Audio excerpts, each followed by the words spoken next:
আজকে আমরা যে বিষয় নিয়ে আলোচনা করব সেটা হচ্ছে এএনএম অ্যান্ড জিএনএম এন্ট্রান্স 2025 এর ফর্ম ফিল আপ কবে থেকে শুরু হবে এবং তার সাথে যে বিষয়টা নিয়ে আলোচনা করব সেটা হচ্ছে আমাদের এএনএম জিএনএম এন্ট্রান্স 2025 এর এক্সাম ডেটটা কবে হতে পারে। তো চলো আমরা দেখে নিই আমাদের এএনএম জিএনএম এর ফর্ম ফিল আপের ডেটটা সম্পর্কে জানি।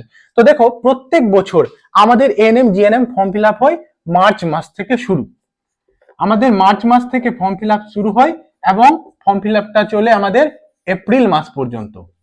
অর্থাৎ এই মার্চ এপ্রিল মাসের মধ্যেই কিন্তু আমাদের ফর্ম ফিল আপ সম্পন্ন হয়।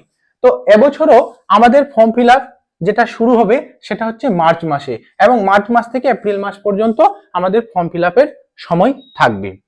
এবার আমরা যে বিষয় নিয়ে আলোচনা করব সেটা হচ্ছে এক্সাম ডেট।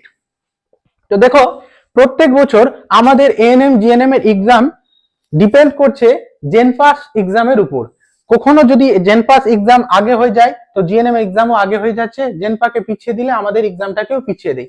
তবে আমরা যেটা অনুমান করতে পারি আমাদের এএনএম জিএনএম এর যেটা এবছর এক্সাম হতে চলেছে সেটা হচ্ছে 3 আগস্ট অথবা 10 আগস্ট, অর্থাৎ এই 2 দিনের মধ্যে আমাদের এক্সাম হওয়ার সম্ভাবনা সব থেকে বেশি রয়েছে। তো তোমাদের সবার কাছে একটাই কথা যে আমাদের form fill up March April মাসে আর আমাদের এক্সাম কিন্তু আগস্ট মাসে। তো আমাদের হাতে কিন্তু বেশি সময় নেই, অর্থাৎ 7 মাস সময় আছে।